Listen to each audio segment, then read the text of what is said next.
ada nikmat tersebut. Nabi SAW bersabda, inna salatal jama'ati afdalu min salatil fadhi bi 70 wa 20 darajah.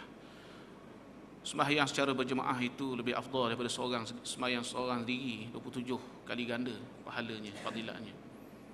Dan yang ketiga, nikmat yang ketiga yang kita perolehi sekarang, kita berada dalam majlis ilmu, majlis zikrullah, majlis yang dihadiri oleh para malaikat Allah Subhanahu wa taala, yang senantiasa mengaminkan doa manusia yang ada dalam majlis macam ni, berdoa untuk mengampunkan, berdoa kepada Allah supaya Allah mengampunkan dosa-dosa orang yang ada dalam ni. Kalau kita lihat keadaan kita, sikit pun kita tak susah. Tak perlu bayar tiket, tak ada pun malaikat duduk depan pintu tu RM50, tak ada. Hanya kita melangkah kaki, start enjin kereta atau berjalan kaki atau naik motor datang ke sini, berbagai-bagai fadilat, kelebihan yang Allah berikan kepada kita. Dengan sembahyang di rumahnya, dan kita mempraktikkan sunnah Nabi SAW, dan kita berada dalam majlis ilmu ini, di mana majlis ilmu ini merupakan salah satu daripada cara-cara untuk kita mengubat jiwa kita, membersihkan jiwa kita yang kadang-kala kotor, yang boleh menghalang, yang menjadi hijab di antara kita dengan Allah Subhanahu wa taala. Pada malam ini, mari kita mengambil beberapa pengajaran daripada firman Allah Subhanahu wa taala dan surah As-Sajdah. Dan surah As-Sajdah ayat 11 hingga 12. Insya-Allah. Daripada ayat ini kita akan tengok hadis Nabi sallallahu alaihi wasallam yang ada kaitan dengan ayat ini. Firman Allah Subhanahu wa taala dalam surah As-Sajdah. A'udzu billahi minasy syaithanir rajim. Bismillahirrahmanirrahim. Qul yatawaffakum malakul maut alladhi wukkila bikum. Thumma ila rabbikum turja'un. Walau tara idhil mujrimuna nakisu ru'usihim 'inda rabbihim. Rabbana absarna wa sami'na farji'na na'mal salihah inna muqinun. Yang bermaksud, katakanlah wahai Muhammad, bagi tahu kepada umat kamu, sama tazkirah, ceramah, kuliah dan sebagainya. Perkataan qul itu maksudnya cakap. Dalam bahasa Arab, perkataan qul itu boleh kuliah, ceramah, peringatan, tazkirah. Bagi tahu kepada umat kamu, wahai Muhammad, akan datang kepada kamu malakul maut yang akan mengambil nyawa kamu, yang telah diwakilkan kepada setiap kamu, yang diwakilkan tugasnya untuk mengambil nyawa, untuk mencabut roh. Kemudian kamu semua akan dikembalikan kepada Tuhan kamu. Wahai Muhammad, tak kala kamu akan melihat orang-orang mujrim. Mujrimun maksudnya penjenayah. Kalau dalam sebuah negara, penjenayah itu adalah orang yang melanggar undang-undang negara. Penjenayah di sisi Allah Subhanahu wa taala adalah orang yang melanggar undang-undang Allah. Orang yang melanggar hukum hakam Allah Subhanahu wa taala, yakni orang yang berdosa. Seperti juga orang yang dekat dengan Allah Subhanahu wa taala ada berbagai-bagai gelaran seperti muttaqun, mukminun, muflihun, muhsinun, muqarrabun. Begitu juga dengan orang-orang yang berdosa kepada Allah. Ada gelarannya kafirun, fasiqun, zalimun, mujrimun. Dalam surah Yasin ada beritahu, wamtazul yauma ayyuhal mujrimun. Duduk jauh-jauh wahai orang yang melakukan dosa. Duduk jauh-jauh wahai penjenayah di sisi Allah Subhanahu wa taala. Dan surah Sajadah ini Allah memberitahu bagaimana keadaan orang yang melakukan dosa ini di padang mahsyar. Wahai Muhammad, tak kala kamu melihat orang mujrimun, yakni orang yang berdosa yang tak sempat bertaubat dan taubatnya tidak diterima mungkin. Mereka akan menundukkan kepala mereka, nakisu ru'usihim. Nakisu ru'usihim maksud dia tunduk setunduk-tunduknya, hingga digambarkan oleh ahli tafsir sampai rapat ke padang mahsyar tunduknya, sampai nak mencium padang mahsyar. inda rabbihim, di sisi Tuhan mereka, sambil mulut mereka bersungut-sungutan menyesal, Rabbana, wahai Tuhan yang memelihara kami. Rabbana berbeza dengan Allahumma. Dalam bahasa Melayu semua Tuhan kami, translate dia. Bahasa Arabnya tidak. Allahumma maksudnya wahai Tuhanku yang aku sembah. Rabbana, wahai Tuhan kami. Kalau Rabbi, wahai Tuhanku yang memelihara aku. Rububiyah itu pemeliharaan Allah. Kalau Rabbana, wahai Tuhan yang memelihara kami. Absarna wa sami'na, kami dah lihat neraka, kami dah dengar bunyi neraka. Kemudian golongan mujrimun ini minta sesuatu yang mustahil. Dia minta kepada Allah, farji'na na'mal salihah, balik semula kami ke dunia. Dunia dah hancur umat dah. Ibarat duduk dekat bengkel kereta, mi goreng sepinggan, duduk kat bengkel kereta, tak kena tempat minta. Nak mi goreng pergi restoran lah, pergi matam lah. Kat bengkel kereta minta bengkel kereta lah, aircon ke apa. Ni dia minta dekat mana ni? Dekat Darul Jaza, tempat yang kita menerima pembalasan, bukan tempat Darul Amal. Darul Amal kat sini sekarang. Farji'na na'mal salihah, datang kembalikan kami semula ke dunia. Na'mal salihah, kami nak melakukan amalan soleh. Ulama berkata amalan soleh di sini mereka nak bertaubat kepada Allah Subhanahu wa taala, nak menghapuskan dosa-dosa mereka. Inna muqinun, sesungguhnya kami dah lihat, kami dah yakin. Mereka dah lihat. Allah tak berguna perkataan mukminun di sini, muqinun, sebab benda tu dah ada depan mata. Benda yang ada depan mata tak panggil mukminun. Macam mikrofon ni, saya tak cakap saya beriman dengan mikrofon ni, tak apa. Saya dah lihat mikrofon ni. Kipas kat belakang, saya kata saya beriman dengan kipas tu sebab dah depan mata. Saya tengok dah. Sekarang ni muqinun, aku dah yakin, aku dah tengok, dia kata. Yang dituntut adalah kita beriman. Beriman kepada azab neraka, dosa pahala itu daripada Allah Subhanahu wa taala. Ayat 11 hingga 12 ini sebenarnya tuan-tuan, Allah Subhanahu wa taala bagi tahu kepada kita bahawa kita ini hidup di atas muka dunia selama-lamanya tidak kekal, tidak ada yang kekal. Dan Allah bagi tahu kepada kita setiap kita ini akan didatangi oleh malaikat maut yang saiznya kepalanya duduk di bumi, kepalanya duduk di langit, kakinya duduk di bumi, besar saiznya. Dan malaikat akan datang, malaikat maut ini akan datang kepada kita dalam rupanya yang sebenar nanti, dan kita akan lihat rupanya. Dan dia akan ambil nyawa kita. Kemudian kita akan dikembalikan kepada Tuhan. Sebelum kita dikembalikan kepada Tuhan, kita akan transit di barzakh, di alam barzakh.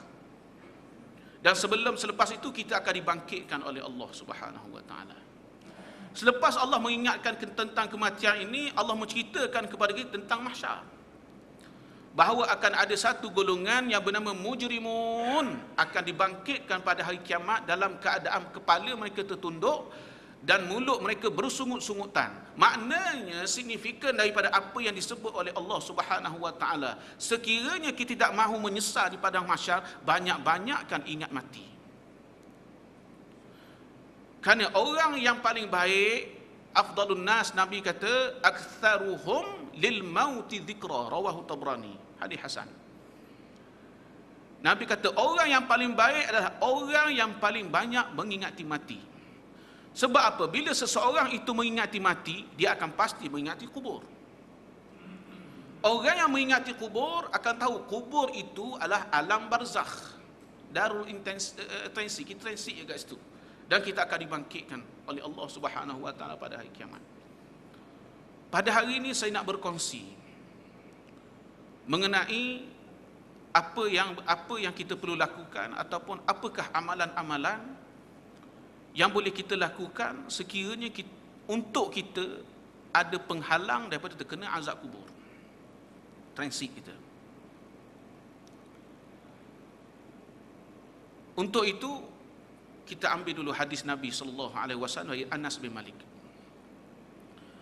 An Anas radhiyallahu anhu, Anas bin Malik radhiyallahu anhu, anna Rasulullah sallallahu alaihi wasallam qala yatba'ul maita thalathah fayarji'u ithnani wa yabqa ma'ahu wahid yatba'uhu ahluhu wa maluhu wa 'amaluhu fayarji'u ahluhu wa maluhu wa yabqa ma'ahu 'amaluhu. Daripada Anas bin Malik radhiyallahu anhu, seorang sahabat Nabi yang muda. Ketika Rasulullah sallallahu alaihi wasallam sampai di Madinah, umurnya baru 10 tahun. Ketika Rasulullah wafat, umurnya 20 tahun. Tapi Anas bin Malik ini walaupun umurnya 20 tahun, dia menghafal hadis Nabi sallallahu alaihi wasallam 2200 lebih. Kita hingga hari ini umur 40 50 belum tentu boleh hafal hadis Nabi sallallahu alaihi wasallam. Walaupun buku-buku hadis begitu banyak di pasaran. Tapi Anas bin Malik seorang sahabat yang muda yang merupakan khadam Rasulullah sallallahu alaihi wasallam menghafal 2000 hadis Nabi sallallahu alaihi wasallam, lebih 2200 lebih. Antara hadis yang diberitahu bahawa sesungguhnya Rasulullah sallallahu alaihi wasallam bersabda, ada 3 perkara yang akan mengiringi mayat apabila mayat itu ke kubur. 3 perkara itu, 2 akan balik dan 1 akan tinggal dengan mayat itu dalam kubur. 3 perkara yang akan ikut mayat itu, pertamanya adalah keluarganya, yang kedua hartanya, yang ketiga amalannya. Nabi cakap, baliklah keluarganya, baliklah hartanya, dan yang tinggal dengannya adalah amalannya dalam kubur. Memang kalau kita sendiri pun, kawan-kawan pun mengiringi jenazah kawan-kawan kita. Kita orang lelaki, rijal, memang kita disunatkan untuk mengiringi jenazah. Adapun wanita makruh. Bagaimana kedudukan kita kalau kita mengiringi jenazah? Di mana kedudukan kita? Sunnahnya di mana kita duduk? Di hadapan ke? Di belakang ke? Di kanan ke? Di kiri ke? Ataupun di bawah keranda? Panas sekarang ni. Terengganu banjir lah. Habis Uniza dengan UMT tenggelam. Dalam mazhab Syafi'i disebut dalam kitab Sabilul Muhtadin, kita orang lelaki disunnah untuk berada di hadapan jenazah apabila kita mengiringi jenazah. Jangan bercakap. Ada orang iring jenazah di saokok pun ada. Kita disunatkan untuk berdoa. Dan kitab-kitab mazhab Syafi'i sebut kita duduk di hadapan berdoa supaya doa itu mendindingi jenazah yang ada di belakang kita. Dan kita disunnahkan untuk berjalan kaki pergi mengiringi jenazah. Kita boleh naik kenderaan, motor, basikal, kereta ke, sekiranya kita ada hajat jauh atau kita sakit kaki dan sebagainya. Sekiranya kita mampu, kita berjalan kaki mengiringi jenazah itu. Balik tak apa, nak terbang ke, nak naik kapal terbang ke, nak naik kereta tak apa. Pergi saja disunatkan untuk kita berjalan kaki. Balik tak ada masalah. Dan Nabi cakap keluarga kamu akan ikut kamu, keluarga mayat akan ikut mayat pergi ke kubur. Anak-anak kita, cucu kita, termasuk kawan-kawan kita, datuk kita ataupun ayah kita ataupun ialah anak kita akan pergi.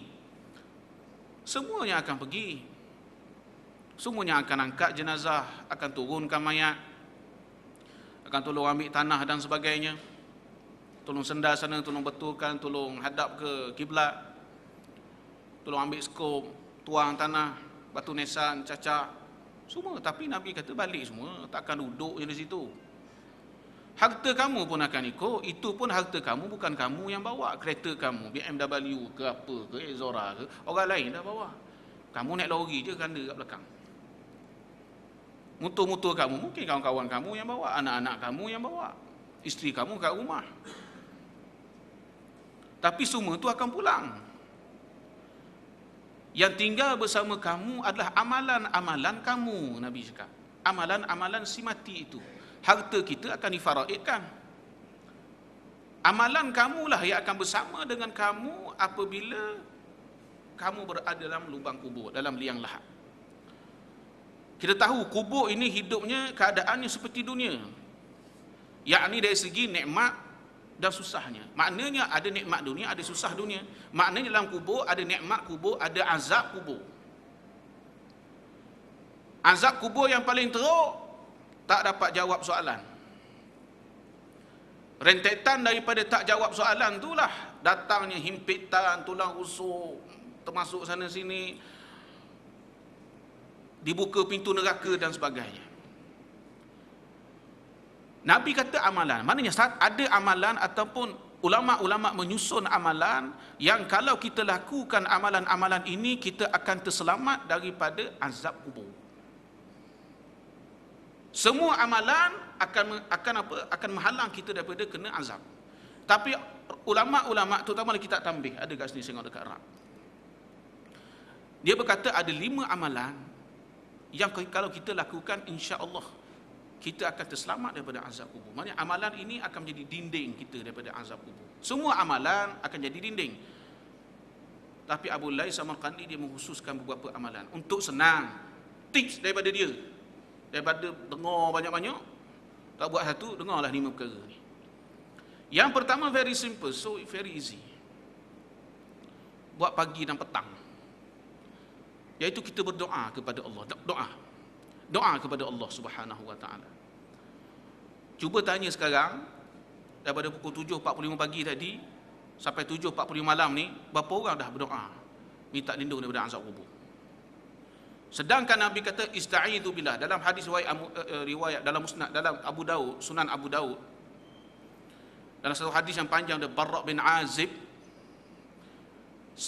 Nabi pergi mengiringi jenazah di kubur tu, di perkuburan tu, Nabi kata ista'idzu billahi min azabil qabri. Ini hadis sahih. Minta lindunglah kamu daripada azab kubur. Antara nak minta lindung daripada azab kubur adalah kita minta lindung daripada Allah Subhanahu wa taala. Yakni kita berdoa kepada Allah Subhanahu wa taala. Antara doa yang diajar oleh Rasulullah sallallahu alaihi wasallam adalah doa yang kita baca sekiranya kita melazimi diri kita membaca maghfirah. Dalam tu ada satu doa. Nabi SAW sebut, Allahumma inni a'udzu bika minal kufri wal faqr wa a'udzu bika min azabil qabr. Wahai Tuhanku yang aku sembah, Allahumma bukan Rabbi. Wahai Tuhanku yang aku sembah, aku mohon perlindungan denganmu daripada kekufuran.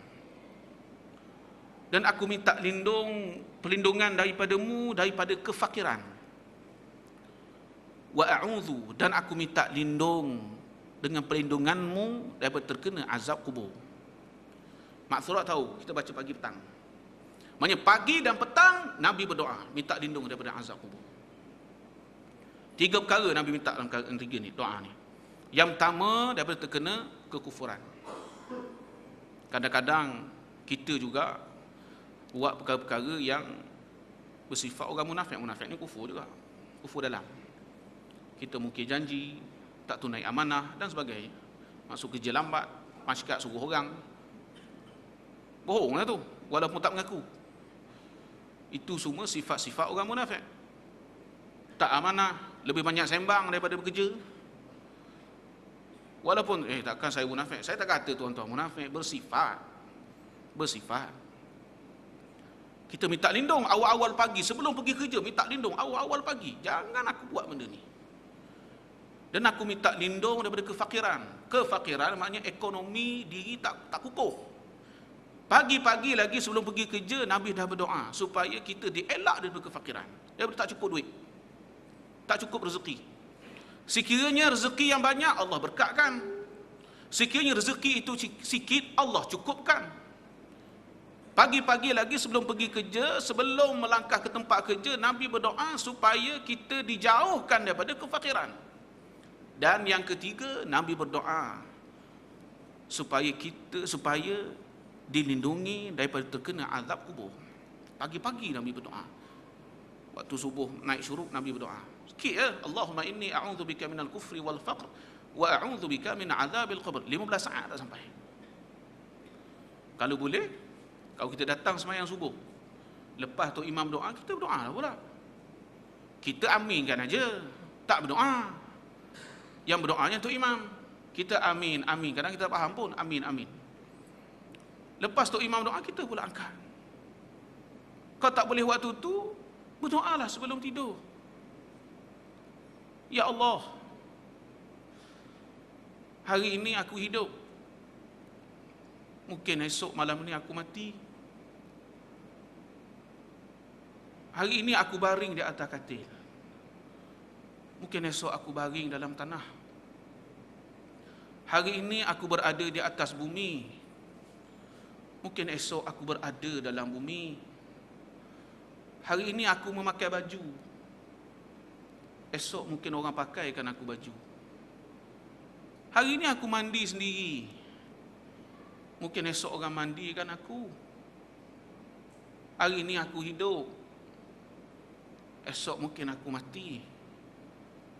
Ya Allah, selamatkan aku daripada azab kubur, wahai Allah. Lepas baca tasbih Fatimah tu, amin. Tu kita tidurlah. Kau tak bolehlah baca pagi petang. Antara doa lain yang Nabi doakan azab kubur ini adalah doa yang dalam Sahih Bukhari itu. Yang Nabi baca doa ini sebelum bagi salam. Setiap kali sembahyang. Mungkin tuan-tuan hafal.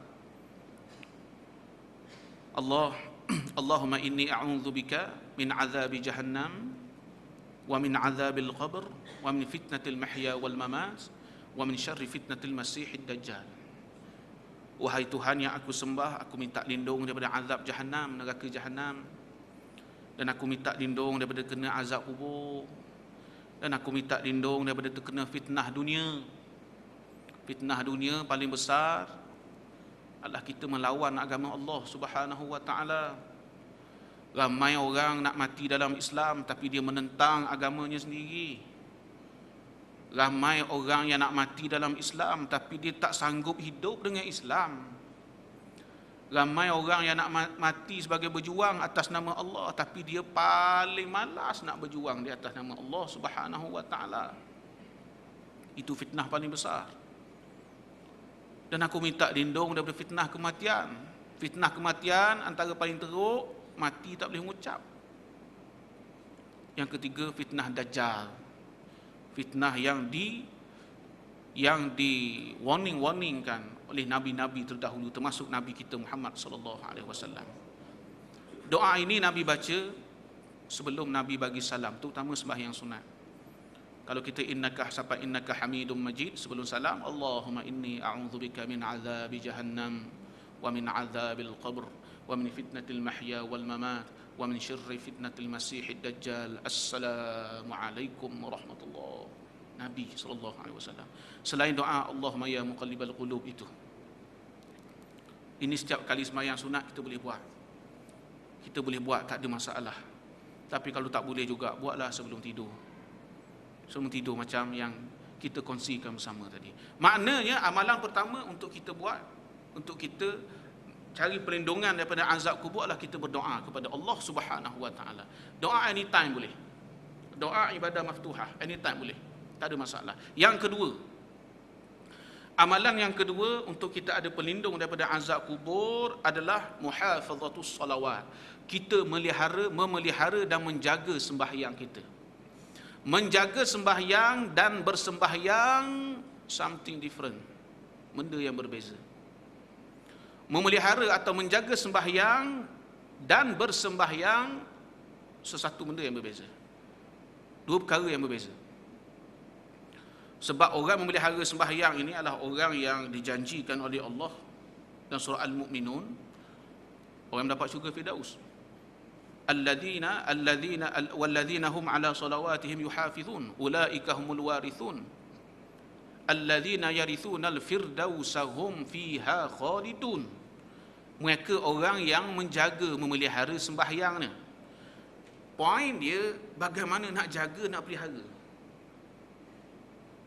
Ada benda kita kena buat.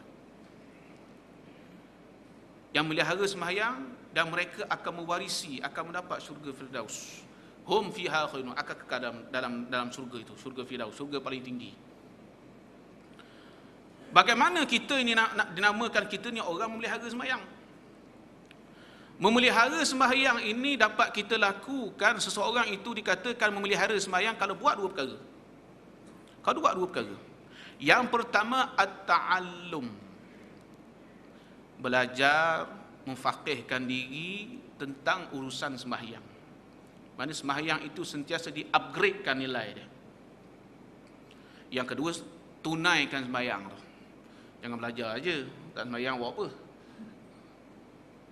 Dan jangan sembahyang saja, tak belajar pula sembahyang tu. Di kalangan kita mungkin kat sini tak, tempat lain lah. Sembahyang aja, tapi tak pernah betulkan sembahyang dia. Kita nak tahu, saya buat contoh saya tak kata orang kat sini tak, sungguh. Kita buat contoh, kita ambil bacaan yang paling tinggi dalam sembahyang Al-Fatihah. Sebab dia penghulu segala surah. Kita tengok kita dengan Fatihah. Kita tahu tak maksud dia? Sekarang umur kita 50 tahun katakan. Kita tengok Fatihah. Masa kita sembahyang umur 50 tahun, kita faham tak maksud Fatihah? Jika belum, undur umur 40 tahun. Maknanya aku sekarang umur 50 tahun. Umur aku 40 tahun, aku pun tak faham maksud Fatihah. Umur 30 tahun pun aku tak faham maksud Fatihah. Umur aku 20 tahun pun aku tak faham maksud Fatihah. Umur aku 10 tahun pun aku tak faham maksud Fatihah. Umur aku 7 tahun pun aku tak faham maksud Fatihah. So, sembahyang kita umur 50, ranking dia sembahyang umur 7 tahun je lah.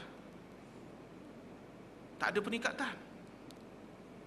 Maknanya makam sembahyang kita ketika umur kita 50 tahun seperti makam orang sembahyang umur 7 tahun. Sebab apa jadi gitu? Tak ada ta'allum. Kita tak belajar maksud Fatihah itu. Itu contoh. Mungkin tuan-tuan tak macam itu, saya buat contoh saja. Termasuk juga tasyahud, tahiyat, bacaan tasbih, Rabbighfirli warhamni wajburni warfa'ni warzuqni wahdini wa'afini wa'fu anni. Bacaan-bacaan dalam antara dua sujud. Patut kita tahu. Kau daripada dulu tak tahu sampai sekarang tak tahu, very shame. Memalukan kita. Sebab kita sebenarnya tak pelihara, tak jaga sembahyang kita, kita tak ta'allum sembahyang kita, tak belajar sembahyang kita. Saya tak nafikan kita, mungkin kita memelihara sembahyang tu kita sentiasa sembahyang, tapi roh sembahyang kat dalam tu, kita nak jaga benda tu.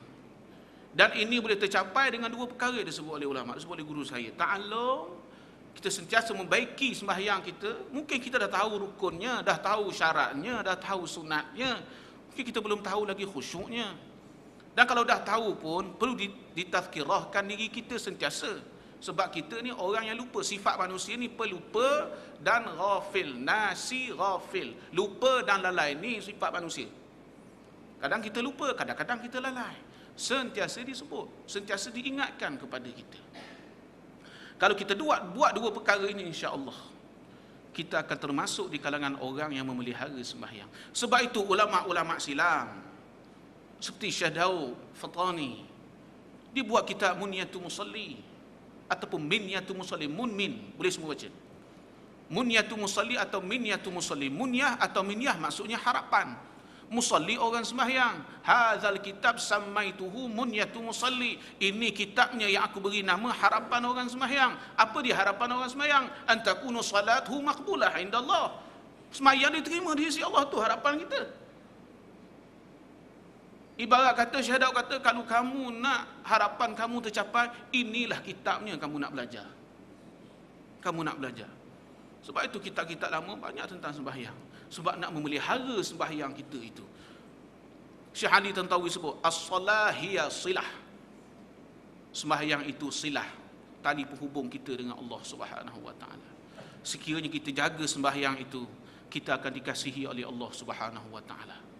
Dan bila kita dikasihi oleh Allah, tak ada orang pun, tak ada pun malaikat yang mampu memberi sesuatu yang buruk kepada kita. Kalau kita dikasihi oleh Allah Subhanahu wa taala, termasuklah Allah pelihara kita daripada azab kubur, insya-Allah. Yang ketiga, amalan yang ketiga, kathratus sadaqah, memperbanyakkan sedekah. Memperbanyakkan sedekah.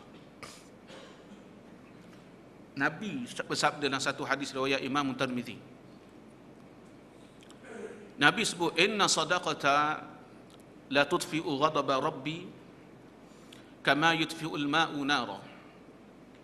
Sesungguhnya sedekah itu dapat memadamkan kemurkaan Tuhan kamu.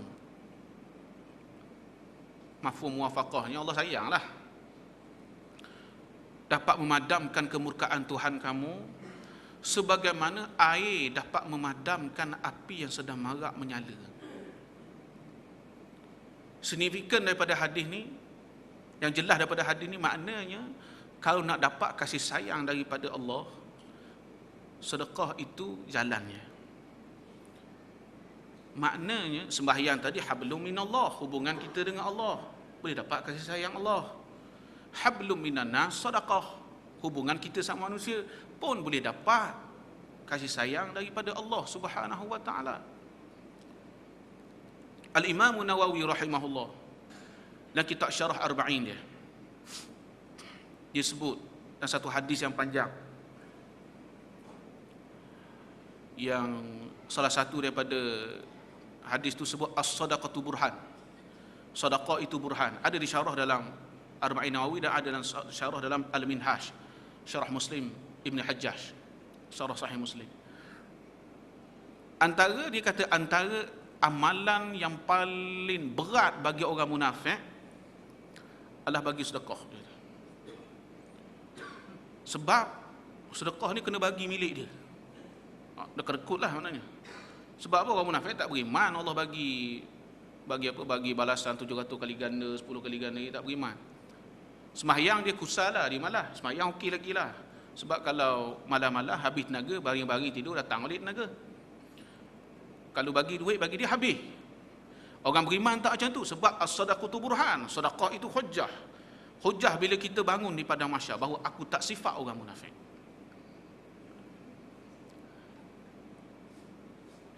Dan Imam Nawawi sebut sebagai nak jawab soalan tentang harta. Harta kamu dari mana kamu dapat dan kepada apa kamu belanjakan. Ada hujah, kita bagi sedekah. Antara perkara yang disebut oleh Imam Nawawi, sebab itu sedekah ini burhan, hujah. Dan dia merupakan amalan yang boleh menjaga diri kita daripada terkena amalan, daripada terkena azab kubur. Tapi disebut oleh Bulai kasratu sedekah, banyakkan sedekah, bukan sikit.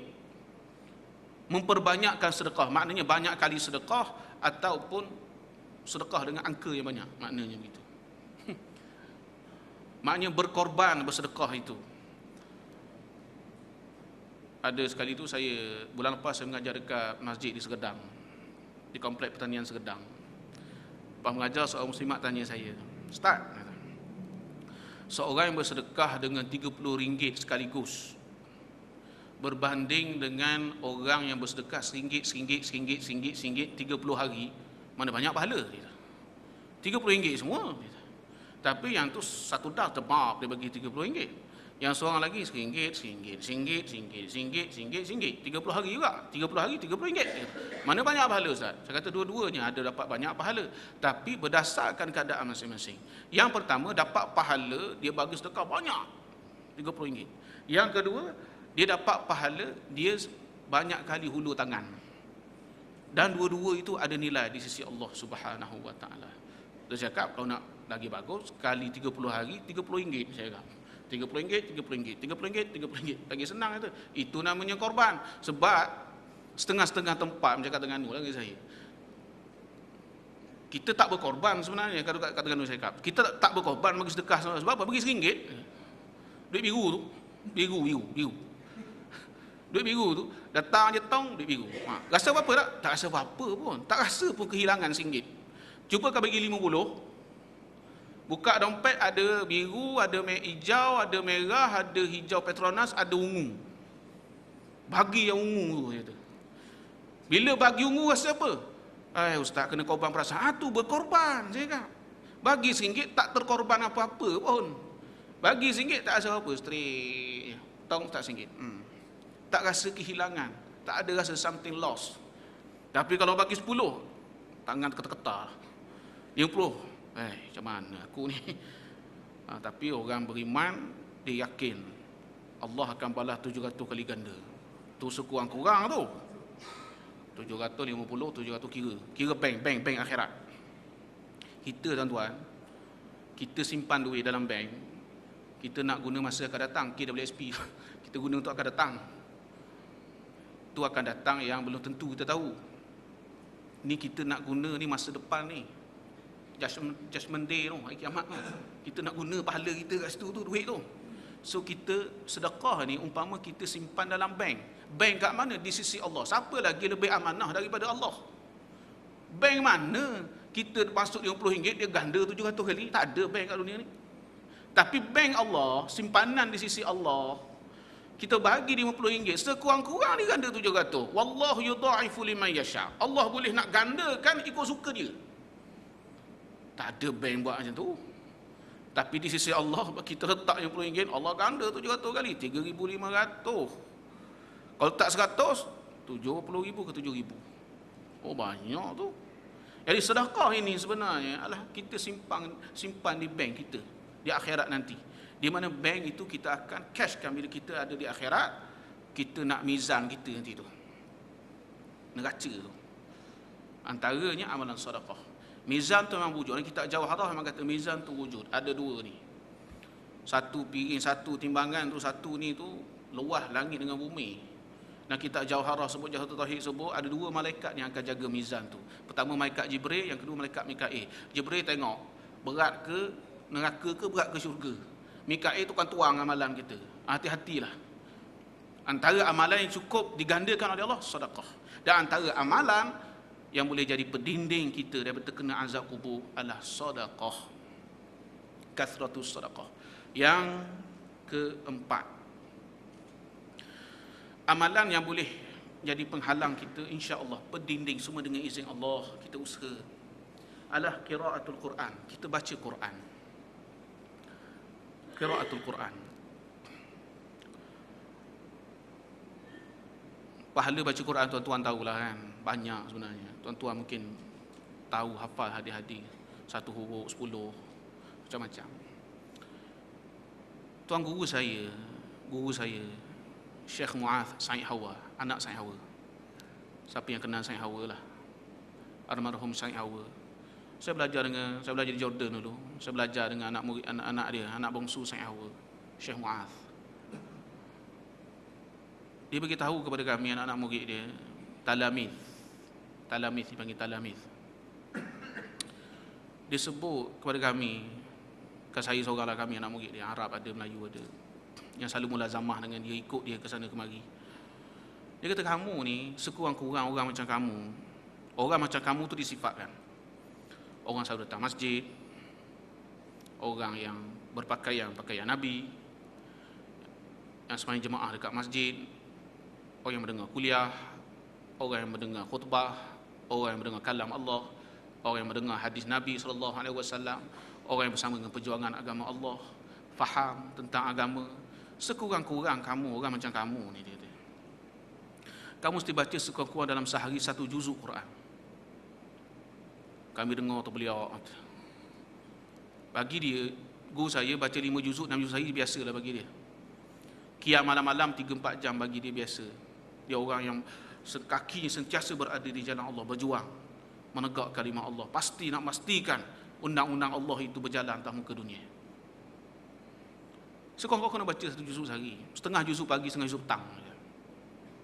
Yalah, kami anak murid, bukan nak tambah, nak mengurangkan.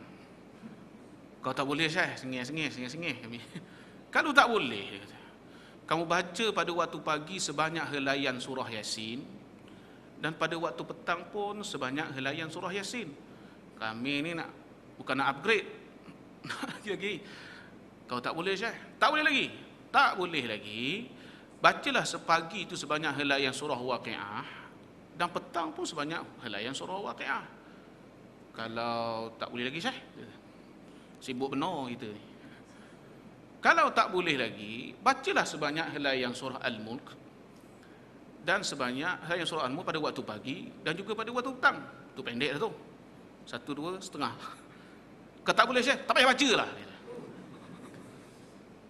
Nyak ni, teruk keras ni Syekh. Iyalah. Sehelai setengah tak boleh baca, 3 helai setengah tak boleh baca, benda nak baca. Sebab apa? Kau bukan orang makan kat luar. Kau bukan macam orang kat luar. Kau bukan kaki disko. Kau bukan kaki lepak. Kau orang datang masjid. Kau orang datang ke rumah Allah. Orang yang jawab azan. Orang yang sembahyang sunat, yang jaga rawatib. Yang selalu diusrah, yang selalu macam-macam kau orang ni. Takkanlah engkau dengan Quran macam tu hubungan. Maknanya daripada apa dia sebut, kita dengan Quran, relationship kita dengan Quran, hubungan kita dengan Quran ni, mesti kita ada jadual kita dengan Quran. Sebagaimana kita ada jadual nak update kita punya FB lah. Kita ada jadual nak baca surat khabar lah. Kita ada jadual nak tengok WhatsApp lah. Ada grup sana sini, bangun tidur tengok WhatsApp dulu. Subuh masa dah 6.50 dah. Tengok WhatsApp dulu, tarik tarik. Tengok dulu manusia kata apa. Tengok dah 6.50, dah nak habis dah subuh. Sebab kita ni kena check diri kita. Kita mengaku kita ada masalah, tak ada masalah tu cerita lain. Tapi kalau ada sindrom tu, ada simptom, kita sakit. Ngaku tak mengaku lain cerita. Cuba cek, kalau kita tak baca Quran dalam sehari, kita ada rasa something tak? Ada tak? Tak baca. Tak rasa apa-apa, ada something wrong lah tu. Walaupun kita tak tahu, walaupun kita tak sedar, kita ada salah. 2 hari, engkau berhari tak baca Quran? 3 hari lah tak baca. Macam mana perasaan? Okey. Something wrong lah tu. Ni kalau tak boleh baca surat khabar, pinjam. Kadang-kadang Quran ada je dalam tab ni. Setengah orang tak buka pun. Kita naik kereta nak pergi bank. Kita parking tepi signal. Isi kita pun turun pergi cocok nak ambil duit. Quran ada, tak buka Quran, buka sinar harian. Kadang tak buka pun, sinar harian juga, berita harian juga. Quran ada je program, update aja, download aja masuk tab, tapi jarang dibuka. Quran yang amat mudah nak dibaca sekarang. Dalam tab ada. Quran macam beg tangan pun ada untuk muslimat. Mudahnya. Yang satu juzuk dia boleh masuk poket. Tapi ialah ulama' kata ada beberapa perkara yang ganjil pada hujung dunia. Pertama, mushaf di rumah tak dibaca. Kedua, majlis ilmu bersepah-sepah tak dihadiri. Rumah Allah Subhanahu wa taala begitu banyak, tapi dialah paling kurang orangnya. Yang keempat, dikata orang alim berjuang di jalan Allah Subhanahu wa taala dikatakan gila. Benda pelik atas muka dunia. 4 perkara pelik di muka dunia akhir zaman ni. Dan jagalah hubungan kita dengan Quran. Baiki hubungan kita dengan Quran. Maknanya banyakkan baca Quran. Sekiranya kita tak pernah baca, bacalah, banyaklah tu. Kalau kita baca 1 muka, tambah 1 muka setengah. Kalau dulu baca setengah juzuk, bacalah 3/4 juzuk. Kalau dulu baca 3/4 juzuk, baca 1 juzuk. Yang penting ada tambahnya, walaupun setengah muka. Termasuklah kita di antara orang yang memperbanyakkan baca Quran. Dan baca Quran ini satu amalan yang boleh ada pendinding bagi kita daripada azab kubur. Yang terakhir, amalan terakhir untuk kita ada pendinding daripada azab kubur adalah kathratu tasbih. Kita memperbanyakkan tasbih kepada Allah Subhanahu wa taala. Tasbih ni banyak, wajah-wajah tasbih itu begitu banyak diajar oleh Rasulullah. Tak payah reka-reka lah, Nabi dah ajar semua zikir. Paling pendek subhanallah, panjang sikit subhanallah walhamdulillah ataupun subhanallah wa bihamdih. Panjang sedikit lagi subhanallah wa bihamdihi subhanallahil azim. Nak panjang lagi subhanallah walhamdulillah wa la ilaha illallah wallahu akbar. Nak panjang lagi, heavy metal punya panjang. Subhanallah walhamdulillah wa la ilaha illallah wallahu akbar wa la hawla wa la quwwata illa billahil aliyyil azim. Nak ambil yang mana ustaz, ambil lah yang mana pun. Semua tu ada fadilat, tak sempat nak sebut banyak fadilat dia. Tapi antara amalan-amalan, antara tasbih yang perlu dijaga oleh kita semua adalah subhanallahi wa bihamdih. 100 kali pada waktu pagi, 100 kali pada waktu petang. Nabi SAW bersabda dalam hadis riwayat Imam Muslim, Nabi berkata, man qala hina yusbihu wa hina yumsi subhanallahi wa bihamdihi 10 marrah lam ya'ti ahadun yawmal qiyamah bi afdali mimma jaa bihi illa ahadun qala mithla ma qala aw zad.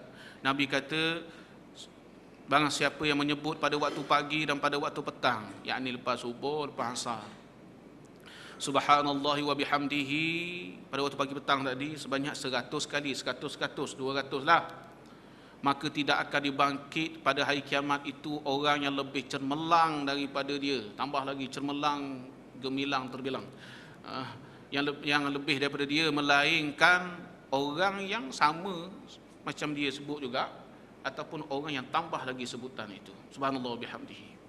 Maknanya nak jadi orang yang ada kedudukan cemerlang, gemilang, terbilang pada hari kiamat, amalannya adalah subhanallah bihamdihi, subhanallah bihamdihi 100 kali pagi, 100 kali petang.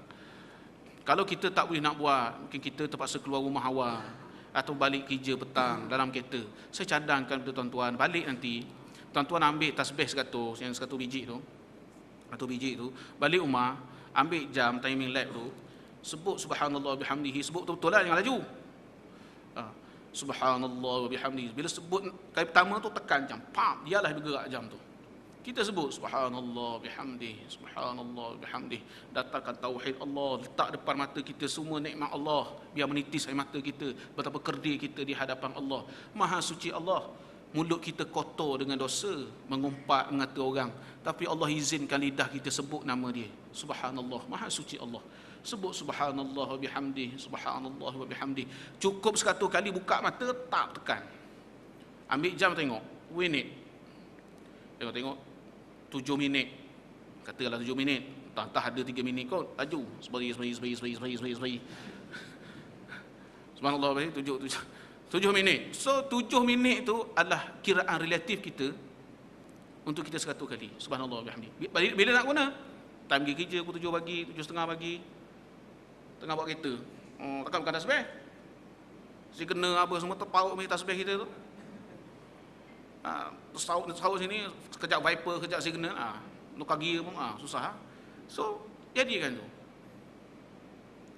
Kau rumah aku 7 suku untuk kereta 70 dah tenang dah. 70 starting, subhanallah. 77 confirm 100. Balik kerja pukul 5 katakan, Paham yang sah. Start kereta pukul 5. Pukul 5 7 minit cukup 100. Kiraan relatif. Daripada tak berzikir langsung. Daripada Ngaira, Hot FM apa benda tu baik betul. Kan? Tak ada orang, kita seorang-seorang. Tasbih je lah. Subhanallah bihamdi, subhanallah bihamdi. Sampai berapa sejam lah. Sejam mungkin dah 700 kali kita berzikir kepada Allah. Melainkan orang yang menambah bilangannya akan dapat lagi keberkatan daripada Allah Subhanahu wa taala. Kesimpulan, hidup kita di atas muka dunia tidak kekal. Kita akan transit di alam kubur dan kita akan dibangkitkan di padang mahsyar. Berada di alam kubur akan ada nikmat dan ada azab. Antara amalan-amalan yang boleh kita lakukan untuk kita mengelak diri kita daripada terkena azab kubur, berdoa kepada Allah, minta lindung, dan kita beramal dengan kita memelihara sembahyang kita dengan ta'allum dan iqamah, kita menunaikan sembahyang dengan ta'allum. Yang kedua, kita bersedekah, memperbanyakkan sedekah. Yang ketiga sedekah. Yang keempat, membaca Quran, baiki hubungan kita dengan Quran, sentiasa baiki hubungan kita dengan Quran, upgrade hubungan kita dengan Quran. Yang kelima, memperbanyakkan tasbih kepada Allah Subhanahu wa taala dan berbagai-bagai tasbih yang diajar oleh Rasulullah sallallahu alaihi wasallam. Moga-moga kita semua akan menjadi orang yang bertakwa. Moga-moga kita mati dalam keadaan bertakwa dan kita dikuburkan bersama orang yang bertakwa dan kita akan berjumpa di syurga ma'wa dan syurga Firdaus dengan Nabi kita Muhammad sallallahu alaihi wasallam al-Mustafa. A'udzubillahi minasyaitonir rajim. Bismillahirrahmanirrahim. Alhamdulillah wassalatu wassalamu ala Rasulillah wa ala alihi wa ashabihi ajma'in. Allahumma ighfir lana dhunubana wa kaffir 'anna sayyi'atina wa tawaffana ma'al abrar. Allahumma inna na'udzu bika minal kufri wal faqr wa na'udzu bika min 'adzabil qabr. La ilaha illa ant subhanaka inna kunna minadh dhalimin. ربنا لا تزغ قلوبنا بعد إذ هديتنا وهب لنا من لدنك رحمة إنك أنت الوهاب ربنا لا تزغ قلوبنا بعد إذ هديتنا وهب لنا من لدنك رحمة إنك أنت الوهاب ربنا آتنا في الدنيا حسنة وفي الآخرة حسنة وقنا عذاب النار برحمتك يا كريم يا أرحم الراحمين وصل اللهم على سيدنا ومولانا محمد وعلى آله وصحبه وبارك وسلم والحمد لله رب العالمين. Sebelum saya akhir, bagi saya masa seminit, saya diberi jadual oleh Ustaz Alif. Saya daripada Terengganu seperti yang disebutkan tadi, dan saya adalah mudir Madrasah Darul Ihsan. Madrasah Darul Ihsan yang berada di Dun Maneh, di kawasan Hulu Terengganu. Madrasah Darul Ihsan ini adalah sebuah madrasah yang berada di bawah Dewan Ulama Negeri Terengganu, yang berasaskan kepada pendidikan Islam, yang berasaskan Quran dan hadis. Dan Madrasah Darul Ihsan ini, saya datang ke sini saya mencari kutipan dana untuk membuat binaan baru, bangunan untuk Madrasah Darul Ihsan. Pertamanya bangunan koperasi, kami nak besarkan koperasi kami nak besar koperasi, kami nak berniaga dengan masyarakat setempat. Dan yang kedua, kami nak tambah bangunan 2 tingkat. Bangunan 2 tingkat, dalamnya kami nak bina tambahan kelas, tambahan bilik guru, dan nak besarkan library. Sekolah kami tak besar, kami ada tahun ni kami ada 140 orang pelajar saja, tak dapat menampung orang nak masuk. Jadi kami nak menambah kelas sebab kami nak tambah bilangan yang nak menampung bilangan orang yang nak masuk. Alhamdulillah, sekolah kami dibina pada 30 November 1990, dah 14 tahun dah. Dan sekolah kami jadi perhatian pada mata masyarakat. Alhamdulillah, sekolah kami dalam ujian peperiksaan sekolah rendah Islam, bukan UPSRI, ada satu lagi di Terengganu, UPSRI, ujian penilaian sekolah rendah Islam di Terengganu. Sekolah kami kecil, tapi sekolah kami terbaik seluruh negeri Terengganu daripada segi akademik. Calon kami tak ramai, 27 orang saja, tapi semua cemerlang, tak ada gagal, semua cemerlang. Sekolah kami terbaik dari segi bahasa Arab, dan sekolah kami dari segi madah subjek bahasa Arab, sekolah kami terbaik seluruh negeri Terengganu. Dan dari segi madah subjek-subjek yang lain, matematik, sains, kami termasuk di kalangan pelajar-pelajar yang mendapat kedudukan terbaik di seluruh negeri Terengganu. Dan saya datang ni tujuannya adalah untuk menguntip dana untuk pembangunan, pengurusan serta kebajikan guru. Dan pada waktu cuti ni kami ada program kempen, kem peribadi mukmin yang sekarang ni sedang bergerak dan berpusu-pusu. Tadi kami dapat call ramai sangat orang nak daftar, nak masuk untuk kem kami itu. Dan kami harapkanlah derma sumbangan daripada tuan-tuan. Moga-moga apa yang kita belajar tadi kita praktik lah, nak dapat pelindung. Zat kubur tu derma lah banyak-banyak kalau nak tebal pelindung tu. Derma sikit nipis lah pelindungnya, gurau aja, tapi nak lah banyak maknanya. Jadi insya-Allah kawan saya ada kat belakang tu baju ungu, kami ada sediakan tabung, bolehlah masuk duit tulang tabung insya-Allah. Tabung insya-Allah nanti akan disediakan di belakang dan mungkin di bahagian muslimat insya-Allah. Moga-moga ada keberkatannya. Assalamualaikum warahmatullahi wabarakatuh.